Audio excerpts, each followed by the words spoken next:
What's going on with Bear Alexander and you tell me, USC, man? Quit on his team. I don't like this term, like, oh, I'm voluntarily redshirting.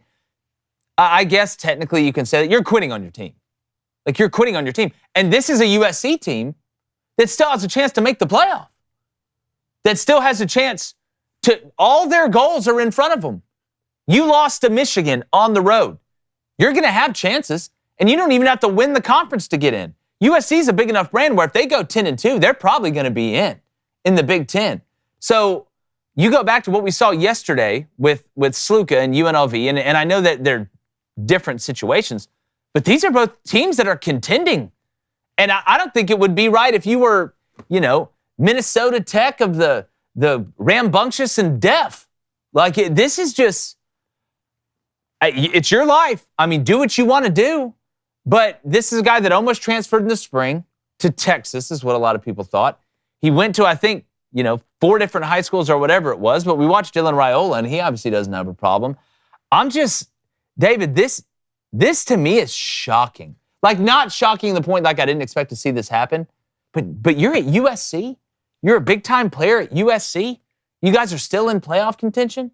And you're just going to shut it down? Michigan broke this man. And we can sit here and blame the leadership or lack of leadership in college football. Like, I'm always down to do that because they haven't taken a leadership role in terms of the transfer portal or figuring out solutions to keep this from happening. But it's only going to get worse. It's only going to get worse even if NIL's not a part of the conversation. Just having guys randomly quit on the team. And for all the people yesterday with the UNLV situation who wanted to say, no, I'm team get your money, or what would you do if your job doesn't pay you, or no, this kid's right to do this. Well, what are you saying about this situation? We are raising a generation of quitters and just telling them it's fine. Just go ahead, quit on your team, pack your bags, move back. And I don't even know what happens from a logistical standpoint now, just in terms of, does USC have to allow him to continue being on the team and continue honoring his scholarship? David, if it's me, because then you can't transfer. And I don't know if you're not academically eligible, what he signed or whatever. But this is why, again, when it comes to NIL contracts and stuff, if something like this happens, you should have to pay all the money back. But if I'm USC, your locker's gone.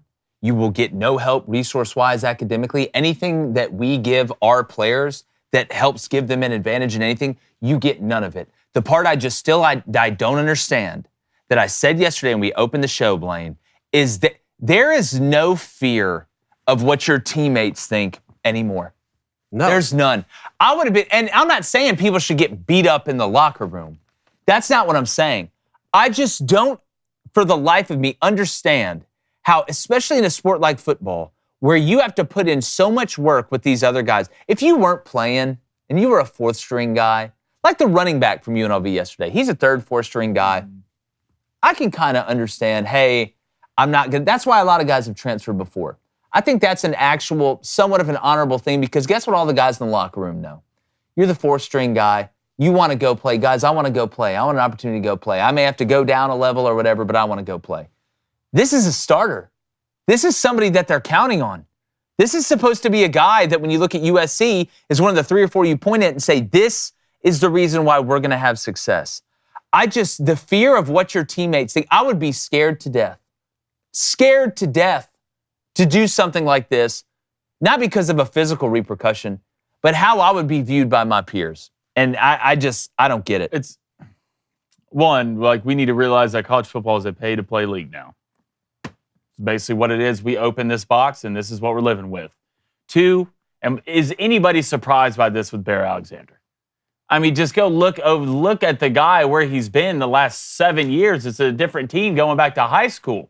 This isn't surprising. I don't know how this really correlates with the stuff that's going on at UNLV. I think it's kind of a different situation, in my opinion. Well, it's the timing of the red shirt. That's what it is, because after you play a certain number, that's why we're going to see. And there was another one that came out just today. I can't even remember what school, but another kid. Again, the coaches should be announcing that a kid's not taking his red shirt if it's a situation like you're saying, and it's a backup, not the person coming out. But to your first point on, this is a pay-for-play league now, so everything's different. I'm getting so mad at even the thought process of that, because, like, nothing should be changing for the student athlete. Mm-hmm. No one's going to be trying to play better because they get paid now. right? Or you shouldn't be acting. You were trying to make the differently. NFL. Like, anyway. I never got paid anything. I wasn't trying any less. You could have paid me $10 million a year or paid me nothing, which is why I was getting paid. And I was trying exactly the same. I was trying as hard as I possibly could. You're either about that or you're not. How you do anything is how you do everything. So to answer your second question, is anyone surprised by this because of how many times he transferred in high school and IMG Academy and then from Georgia?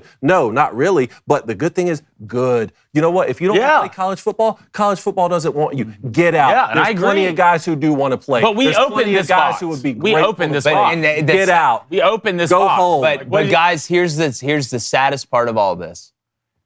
Matthew Sluka may complete 43% of his passes. He may not get taken by another team that's as good as UNLV. He's not going to be an NFL quarterback. Could maybe be a tight end, I actually think.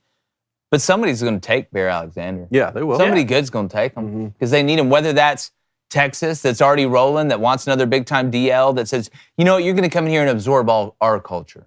Like, we're going to be able to fix this problem or whatever. Or if it's somebody like in Auburn who needs these type bodies and these type players to be able to bridge the gap. Guys are going to get away with it. And because big-time players get away with it, it's going to keep happening.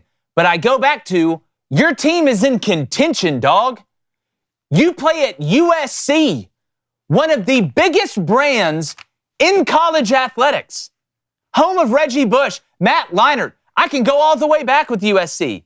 This isn't SCLSU. This isn't Belmont. If they're going to do this at USC, then There has to be something put in contracts. But even then, I was thinking about this last night too. We see contracts in the NFL. Guys just sit out. Guys sit out. Like I said yesterday, they'll sign a 5-year contract. If they don't get an extension after year 3, well, I'm going to sit out now, and I'm not going to play. So look, it's the mentality of the culture and the society that we're in at this point. I'm going to quickly go to the chat on this before we get to the NFL. Okay, let's go to Duty Price. What's up, man? He says, it's easy to say that when you weren't getting paid and that option wasn't available to you back in the day. What's easy to say? That you would give the same amount of effort when you aren't getting paid as to when you're getting paid. I don't. Then why would you even at that point? Why would you even play then if you have that easy mindset? To say if what? If it's When easy you to say that because players couldn't get paid in NIL back when you played, as opposed to now. Right, who's trying harder? Who's trying? Like, I wouldn't be working even in this job right here. I wouldn't be working any harder at this job if they paid me $20 million a year. Well, we worked. Because I'm working as hard as I possibly can. We worked the same at the J-Boy show. I was thinking about that. I'm glad you brought that up. When you started the J-Boy show, day one, how much money were you making? Nothing. Nothing. I didn't make anything to work on the J-Boy show for a year. Nothing. And that was when my wife was pregnant with our first child. I didn't make $1. It could have easily been like, man, I got to go put in 2.5 hours of work on today's J-Boy episode for no money. I don't think I'll do that because that's a bad business decision. And now look where we are. Yeah, you're either about that or you're not. Yeah, I don't like that mindset. I disagree with you there. Let's go to Jeff Godin. What's up, Jeff? I don't think he makes a lateral/upward move. He can't find that much playing time in USC's D-line rotation. He's definitely not going to be able to find that in a better rotation. I think he's going to end up at Texas. Just watch. Just watch. All right, you say that, and this isn't a look. You can't play for USC's defensive line. Yeah, I don't know. I don't think that's the reason. Because remember, he almost left in the spring.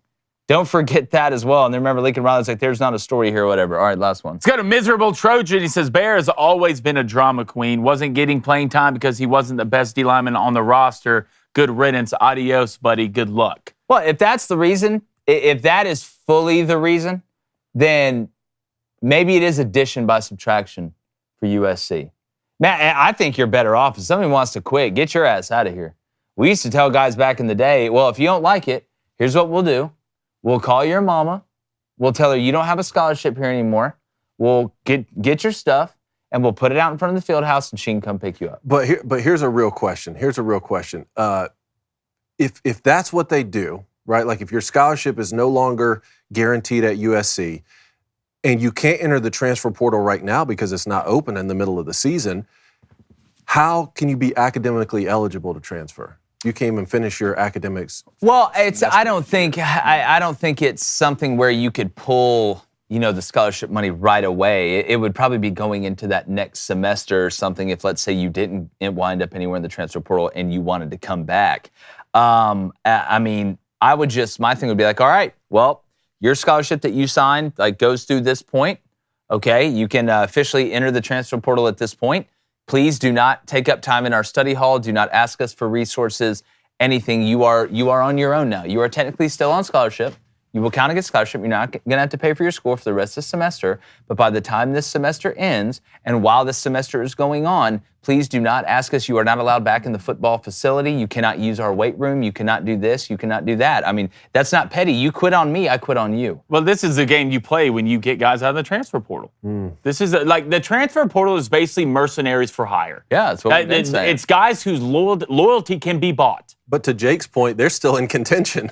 Right? Yeah. They lost one close game. You know, like it's not like the teams lose. I will say I just did some quick math. 134 college football teams times 125 guys on the roster. That's 16,750 college football players who will take the field this weekend. So shout out to those 16,000 who want to suit up and play with their brothers. All right. Appreciate you guys stopping by. Again, without you, there is no us. If you haven't already, make sure you're subscribed to the channel. Please keep hitting like on those videos and leave a comment. Whether you agree or disagree, hopefully it's a little bit of both.